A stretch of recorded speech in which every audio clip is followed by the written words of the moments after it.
Hello friend, welcome to my channel JD science classes में आप सभी का स्वागत है। जैसा कि हम घटना चक्र 2 यूपी पुलिस कांस्टेबल के लिए सामान्य हिंदी के प्रैक्टिस सेट सॉल्व कर रहे हैं। तो आज का हमारा ये प्रैक्टिस सेट नंबर 5वें नंबर का होगा। ठीक है, तो इसके हमने 4 प्रैक्टिस सेट करा दिए हैं, उसके प्लेलिस्ट भी बना दिए हैं।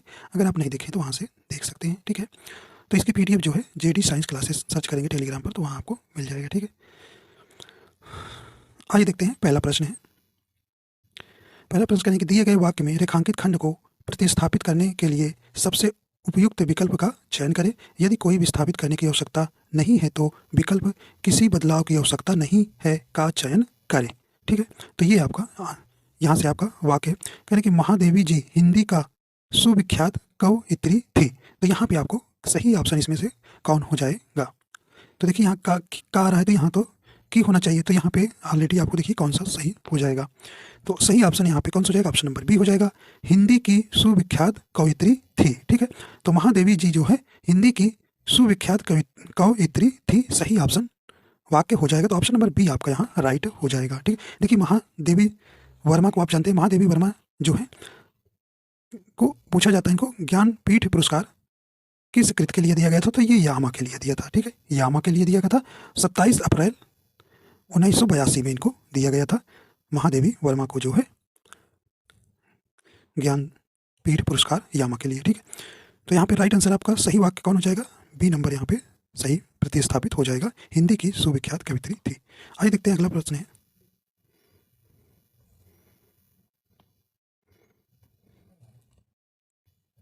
कहने की विभूति का पर्यायवाची क्या है। तो आपको यहाँ विभूति का पर्यायवाची बताना है। कहने शक्ति होगा, संपदा होगा, सौंदर्य होगा या विरासत होगा। राइट आंसर आपका यहाँ हो जाएगा। तो विभूति सब का पर्यायवाची शब्द क्या है, ऑप्शन नंबर बी हो जाएगा, संपदा। ठीक है, तो ऑप्शन नंबर बी यहाँ पे राइट हो जाएगा। और इसका और पर्यायवाची होता है संपत्ति भी होता है। क्या भी, संपत्ति,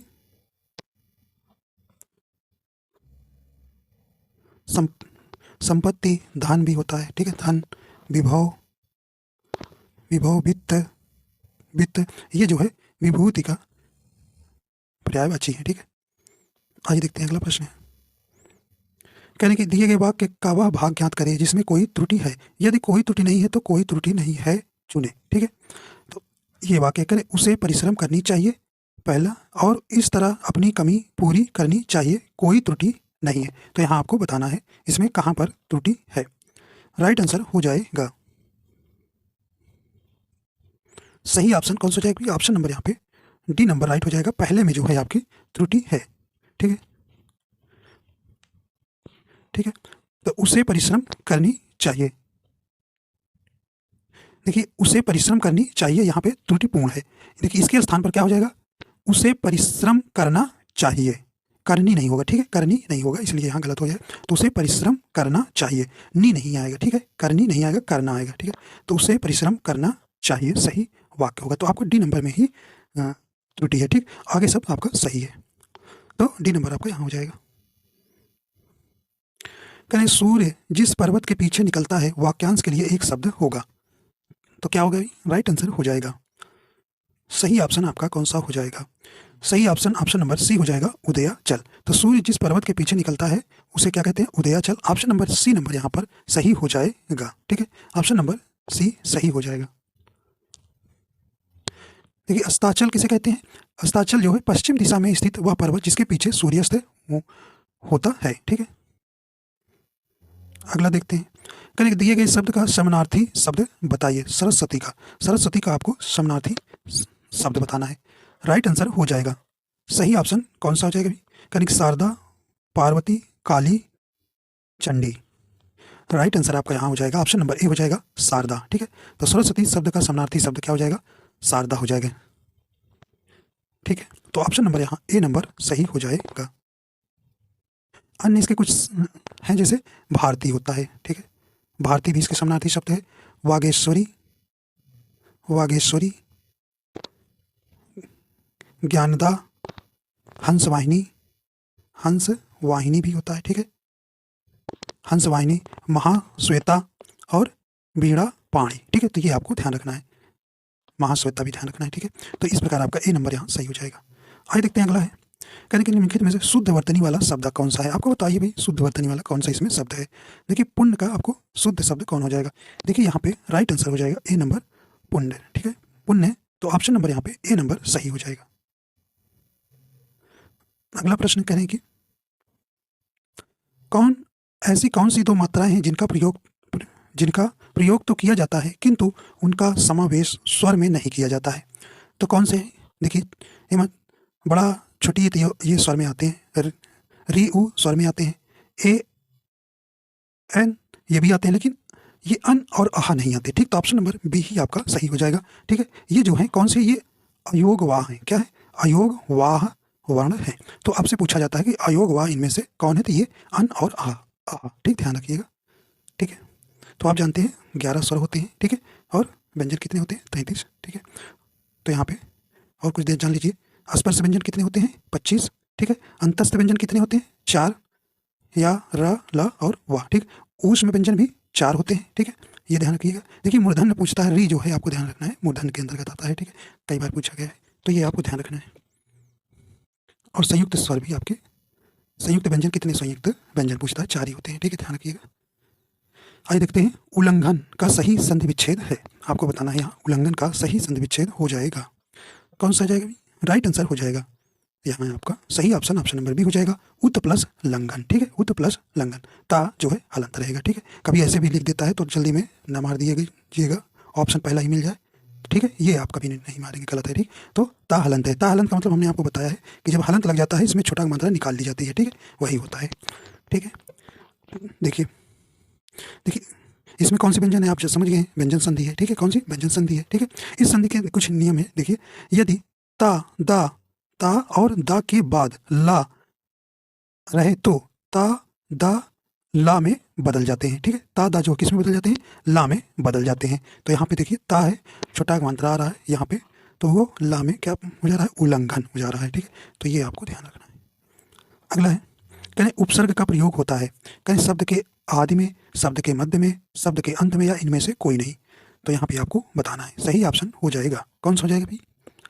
तो देखिए आप जानते हैं उपसर्ग जो है किसी मूल शब्द के पहले लगते हैं। जैसे आ जन्म, आपने पढ़ा होगा आ जन्म, तो आ आपका उपसर्ग हो गया बड़ा आ, और जन्म आपका मूल शब्द हो गया।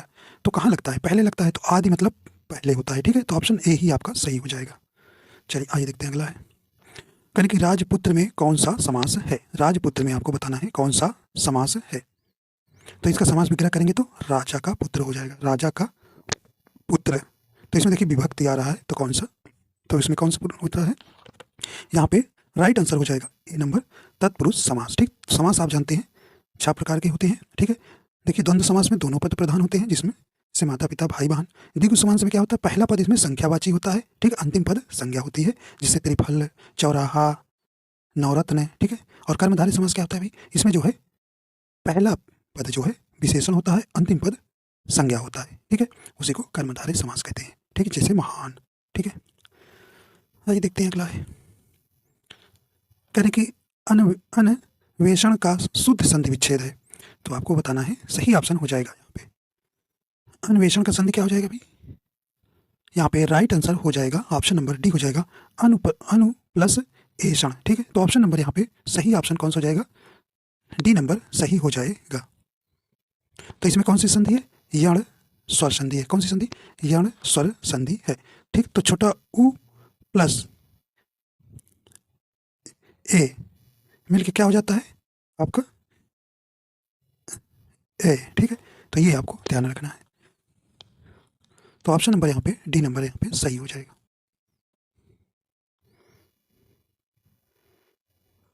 अगला कह रहे हैं कि गिलास में थोड़ा दूध है, वाक्य में रेखांकित विशेषण के भेद के अंतर्गत आएगा। तो विशेषण आपको हम बता रहे हैं भैया, विशेषण कितने होते हैं? 4 ही होते हैं आपके। ठीक है, 4 ही होते हैं। तो ये आपके विशेषण 4 प्रकार के होते हैं। कौन से? गुणवाचक विशेषण, संख्यावाचक और परिमाणवाचक और सार्वनामिक विशेषण। तो देखिए इसमें क्या बता रहा है? थोड़ा, थोड़ा किसको रिप्रेजेंट कर रहा है? तो ये किसको कर रहा है भाई? ये परिमाणवाचक को प्रदर्शित कर रहा है। तो ऑप्शन नंबर ए ही आपका सही हो जाएगा। ठीक है, ए ही सही हो जाएगा। ये ऑप्शन आपका यहाँ सही होगा। निम्नलिखित में से कौन सा शब्द मछली का पर्याय है? आपको मछली का पर्यायवाची बताना है। राइट आंसर हो जाएगा, कहीं चपला है, तो निधि है, अच्छी है, या झस है। तो राइट आंसर डी हो जाएगा आपका। झस जो है मछली का पर्याय है। ठीक, तो ऑप्शन नंबर डी आपका यहाँ सही हो जाएगा। ठीक है, चपला किसका है? ये पर्यायवाची ये बिजली का होता है। ठीक है, बिजली। ठीक है, ये आपको ध्यान रखना है। अच्छी किसका है? अच्छी जो है आँख का है। ठीक है, आँख का है, आँख का है। ठीक है, तोयनिधि किसका है? ये आपका तोयनिधि किसका है? समुद्र का पर्यायवाची है। ठीक है, समुद्र का पर्यायवाची है, तो ये आपको ध्यान रखना है। ठीक है, आइए देखते हैं अगला है।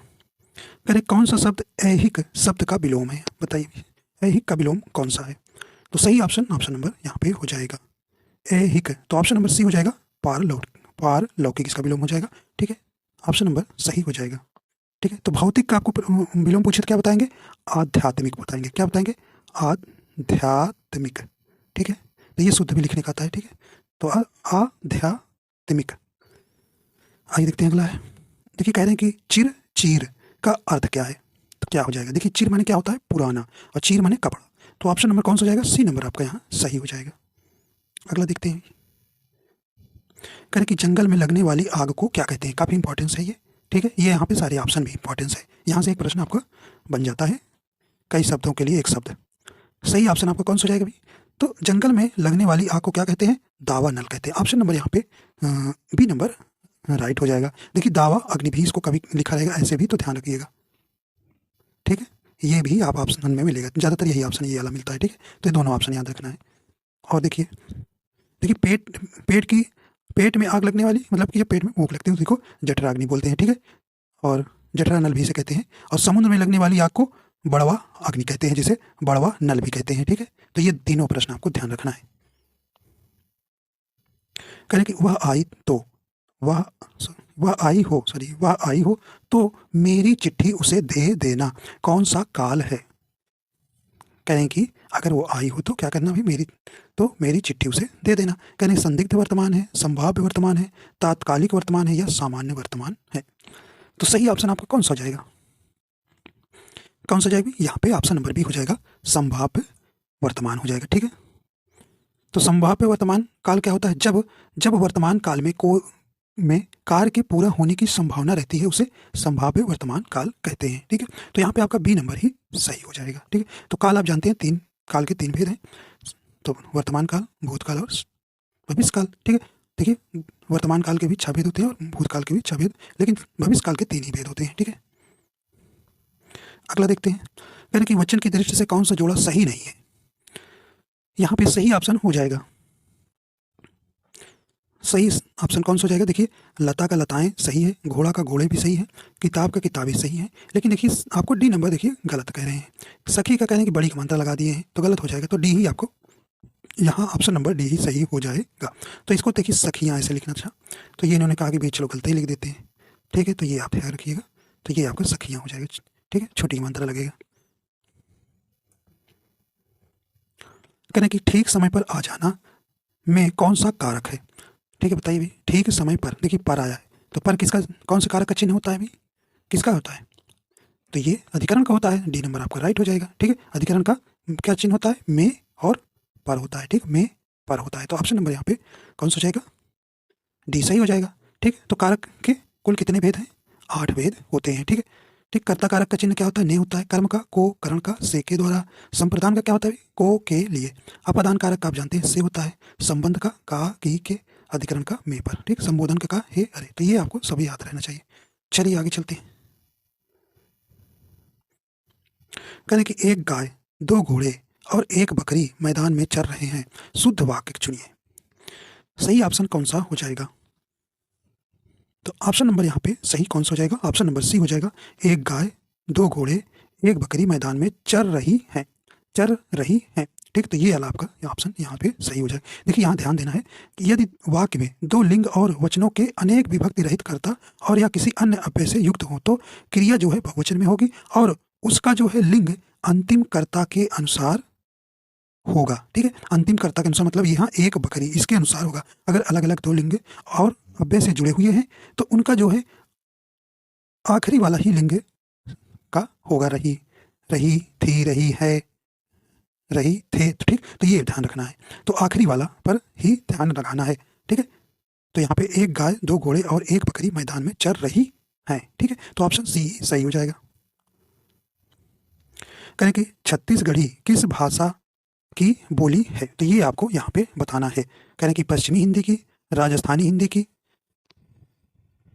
बिहारी हिंदी की या पूर्वी हिंदी की। बताइए भी, सही ऑप्शन आपका यहाँ हो जाएगा। तो हमने आपको बता रखा है कि हिंदी भाषा की जो है कितनी उपभाषाएं हैं, 5 उपभाषाएं, और उसी से आपका ये प्रश्न बन रहा है। चलिए, सही ऑप्शन हो जाएगा। तो छत्तीसगढ़ी किस भाषा की बोली है, ये ऑप्शन नंबर इसका डी हो जाएगा, ये पूर्वी की है, ठीक है, पूर्वी हिंदी की। ठीक है, तो पाँच हिंदी की कौन कौन 5 उपभाषाएं, पूर्वी हिंदी है पहले, दूसरा पश्चिमी हिंदी, तीसरा बिहारी हिंदी, चौथा राजस्थानी हिंदी, 5वीं पहाड़ी हिंदी। ठीक है, तो ये जो है छत्तीसगढ़ी जो है पूर्वी हिंदी के अंतर्गत आती है। देखिए, पूर्वी हिंदी के अंतर्गत कितनी भाषाएं, 3 हैं। कौन कौन सी, अवधी है, अवधी, बघेली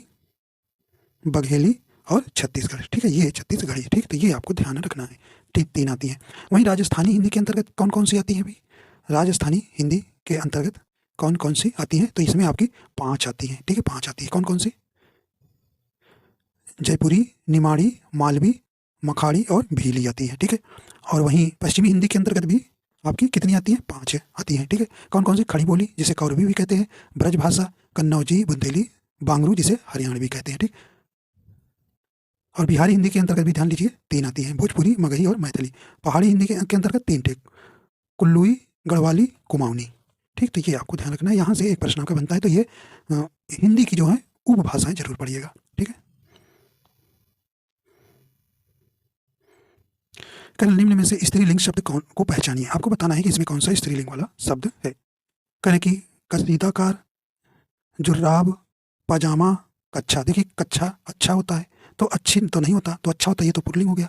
पजामा अच्छा होता है, अच्छी नहीं रह ना, तो आपको विशेषण लगा के पहचानना है। ठीक है, तो कसीदाकार, तो ये भी क्या होता है, अच्छा होता है, ये पुल्लिंग है। देखिए, ये जुर्राब, ये देखो पैरों में मोजा की तरह होता है, पहना जाता है, तो उसे ये ध्यान रखना है, तो ये जुर्राब है। ठीक है, तो ये आपका बी ही जो है स्त्रीलिंग वाला शब्द हो जाएगा।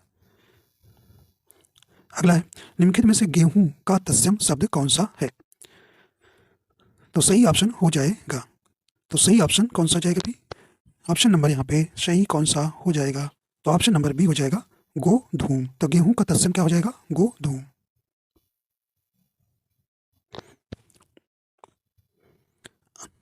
अगला है, किस रस को रसराज कहा जाता है, किस रस को रसराज कहा जाता है।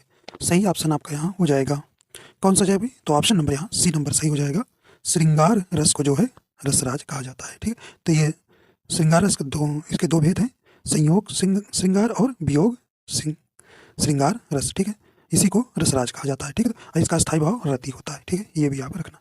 तो रस जो है के कितने भेद हैं, 9 भेद हैं, और स्थायी भावों की संख्या भी 9 है। ठीक है, तो इनके स्थायी भाव के नाम कौन कौन से हैं, जैसे करुण रस का क्या होता है स्थायी भाव, शोक होता है। वीर रस का उत्साह, हास रस का हास स्थायी भाव होता है। रौद्र रस का क्या होता है, क्रोध। विभत्स रस का घृणा या जुगुप्सा। भयानक रस का भय। अद्भुत रस का विस्मय। और शांत रस का जो है निर्वेद होता है। ठीक है, शांत रस वाला बहुत पूछा जाता है, तो इसका स्थायी भाव निर्वेद, याद रखिएगा। अगला कह रहे हैं कि चिर जीवो जुरी जुरे क्यों ना सने गंभीर, को घटिए वृष भानुजा वे हलधर के वीर, में कौन सा अलंकार है, आपको यहाँ बताना है इसमें कौन सा अलंकार है। तो सही ऑप्शन कौन सा हो जाएगा, तो यहाँ पे ऑप्शन नंबर सी हो जाएगा, श्लेष अलंकार है। ठीक है, इसमें श्लेष अलंकार है, तो ऑप्शन नंबर यहाँ सी नंबर सही हो जाएगा। ठीक है, तो यहाँ पे जो है देखिए, वृष भानुजा और हलधर श्लिष्ट शब्द हैं, जिनसे बिना आवृत के ही भिन्न भिन्न अर्थ निकलते हैं। वृष भानुजा से वृष भानु की बेटी अर्थात राधा, और वृषभ की वाहन गाय का, तथा हलधर के वीर से कृष्ण बलदेव के भाई और साण बैल के भाई के अर्थ निकलता है, जिस कारण से यहाँ श्लेष अलंकार होता है। आप जानते हैं श्लेष अलंकार मतलब होता है क्या, चिपका होना, अर्थात एक ही शब्द आए और उसके कई अर्थ हों, तो वहाँ पे श्लेष अलंकार होता है। ठीक है, देखिए अनुप्रास अलंकार पिछले वर्ष आपसे पूछा गया था, तो ये क्या होता है, जहाँ पर वर्णों की आवृत्ति बार बार होती है वहाँ अनुप्रास अलंकार होता है। ठीक, तो इनकी परिभाषाएं भी आपसे पूछा जाता है, तो याद रखिएगा। ठीक है, जैसे तरनी तनुजा तड़ तमाल। ठीक है, तो ये उसके अनुप्रास अलंकार के ता की आवृत्ति आने के कारण यहाँ अनुप्रास अलंकार हो जाता है। आइए देखते हैं अगला प्रश्न है, कहें कि काशी नागरी प्रचारणी सभा की स्थापना किस वर्ष हुई, तो सही ऑप्शन आपका यहाँ हो जाएगा, इसकी स्थापना कब हुई थी, तो राइट आंसर हो जाएगा ऑप्शन नंबर ए सही हो जाएगा, 1893 ईस्वी में। ठीक है, इसकी स्थापना किसने की थी, श्याम सुंदर दास जी रामनारायण मिश्र तथा शिव कुमार सिंह ने मिलकर इसकी स्थापना की थी। ठीक है, तो ये आप उनके नाम भी याद रखिएगा। या इसका काम क्या है भी, ये इसका जो है हिंदी भाषा और साहित्य के देवनागरी लिपि की उन्नति तथा प्रचार प्रसार करने के लिए भारत में अग्रणी ये एक प्रकार की एक संस्था है। करें दिए गए विकल्पों में से सही का चयन करें। यहाँ रिक्त स्थान भरना है। करें इंडोनेशिया में एक बार फिर ज्वालामुखी ने स्पेस बरसाया है। तो कह रहे हैं कि कहर, तहलका, क्रोध या रूप। तो यहाँ कौन सा ऑप्शन आपका सही हो जाएगा? तो ऑप्शन नंबर देखिए ए नंबर सही हो जाएगा, कहर। तो यहाँ आप कहर भर देंगे। ठीक है, तो इंडोनेशिया में एक बार फिर ज्वालामुखी ने कहर बरसाया है। आइए देखते हैं। अब देखिए आपको एक गद्यांश आएगा जिसमें आपको पढ़कर ही उसके प्रश्न का जवाब देना है। 5 नंबर का रहेगा। ठीक है, 5 प्रश्न रहेगा, 5 अंक आपको यहाँ से मिलेगा। ठीक है, तो देखिए मैंने आपको बार बार कहा है पहले आप जरूर प्रश्न पढ़ लिया करें, उसके ऑप्शन भी पढ़ लिया करें, तब पैसेज आप पढ़ेंगे तो आपको आंसर जल्दी मिल जाएगा। ठीक है, चलिए तो यहाँ 28 से 32 तक आपको इसी प्रश्न को पढ़कर, गद्यांश को पढ़कर प्रश्नों का जवाब देना है। आइए देखते हैं, हम पढ़ देते हैं भी।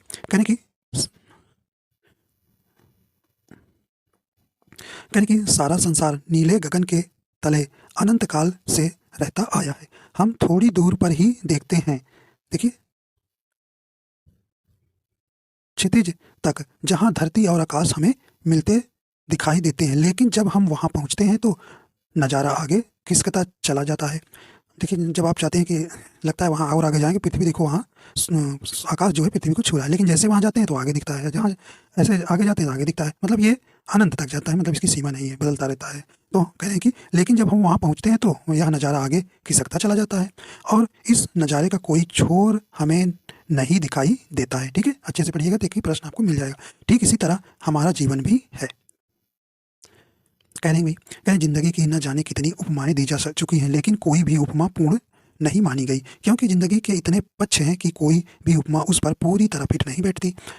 बर्नार्ड, देखिए इनको याद रखिए, इससे प्रश्न बनेगा। बर्नार्ड शाह जीवन को एक खुली किताब मानते थे, देखिए यह प्रश्न आपका बनेगा। और यह भी मानते थे कि सभी जीवों को समान रूप से जीने का हक है। यह चाहते थे कि इंसान अपने स्वार्थ में अंधा होकर किसी दूसरे जीव के जीने का हक न मारे। ठीक है, जीने का हक न मारे। यदि इंसान ऐसा करता है तो यह बहुत बहुत बड़ा अन्याय। क्या, ये देखिए यहाँ पे पढ़िएगा। हमारे विचार स्वाभाविक रूप से एक दूसरे से मेल नहीं खाते, लेकिन इसका मतलब यह नहीं होता कि हम दूसरों को उसके जीने का हक से वंचित कर दें। ठीक है, कहने कि यह खुला आसमान, यह प्रकृति और यह पूरा भूमंडल हमें दरअसल यही बता रहा है कि पृथ्वी से लेकर चींटी तक सभी को समान रूप से जीवन बिताने का हक है। जिस तरह हमें से खुले आसमान के नीचे हर प्राणी बिना किसी डर के जीने सांस लेने का अधिकार है, उसी तरह से मानव मात्र का स्वभाव भी होना चाहिए कि वह अपने जीवन जीने के साथ दूसरों से उनके जीने का हक ना छीने। यह आसमान हमें जिस तरह से भय से छुटकारा दिलाता है, उसी तरह से हमें भी मानव जात से इतर जीवों को डर से छुटकारा दिलाकर उन्हें जीने के लिए पूरा अवसर देना चाहिए। दूसरों के जीने का हक को छीनने से बड़ा अपराध, देख लीजिए, बड़ा अपराध या पाप कुछ नहीं है हो सकता। देखिए अब आपने पढ़ लिया तो इसका प्रश्न ये देखते हैं। पहला प्रश्न कह रहे हैं कि क्षितिज किसे कहते हैं?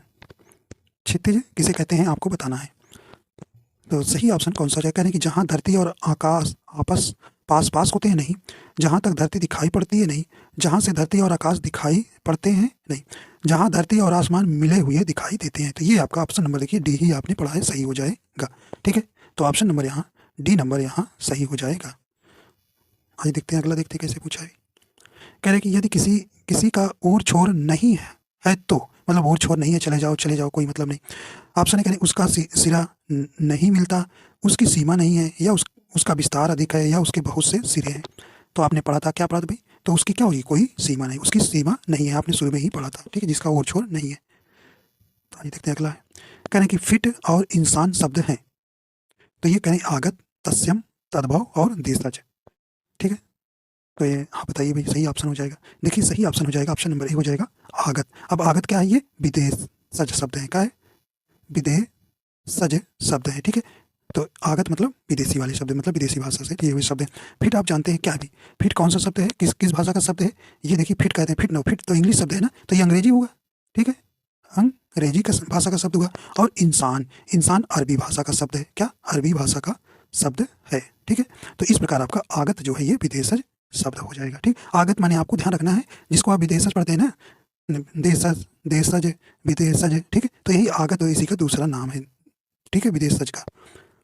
चलिए आगे देखते हैं। अब देखिए ये उसी पैसेज का भी चल रहा है। ठीक है, गद्यांश का ही। बर्नार्ड शॉ ने जीवन की उपमा किससे दी थी? आपने शुरू में ही पढ़ा था, किससे दी थी भाई? खुली पुस्तक से दी थी ना, खुली पुस्तक से दी थी, तो ऑप्शन नंबर यही सही हो जाएगा। अगला देखते हैं।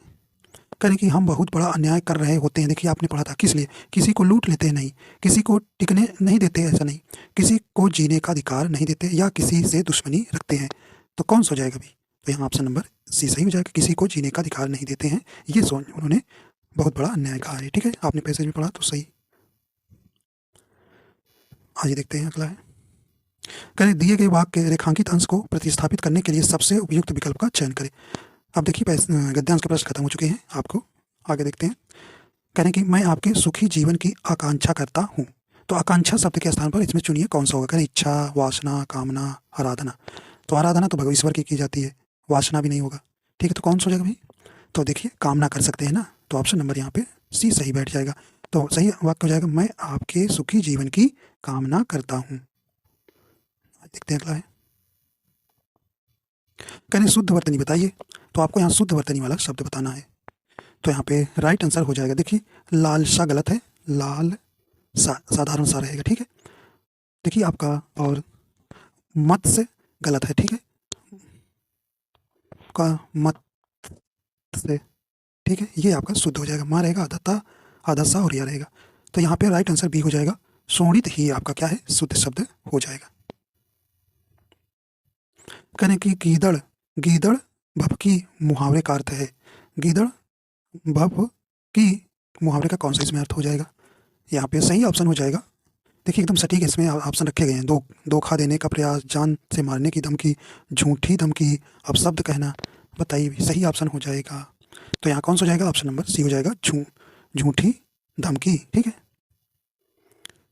करें सम्मुख का विलोम शब्द होगा। सम्मुख का विलोम क्या हो जाएगा भी? सही ऑप्शन आपका डी हो जाएगा, विमुख होता है। ठीक है, विमुख हो जाएगा। ठीक है, ठीक है, देखिए प्रमुख का विलोम क्या हो जाएगा? गौण हो जाएगा। ठीक है, गौण हो जाएगा।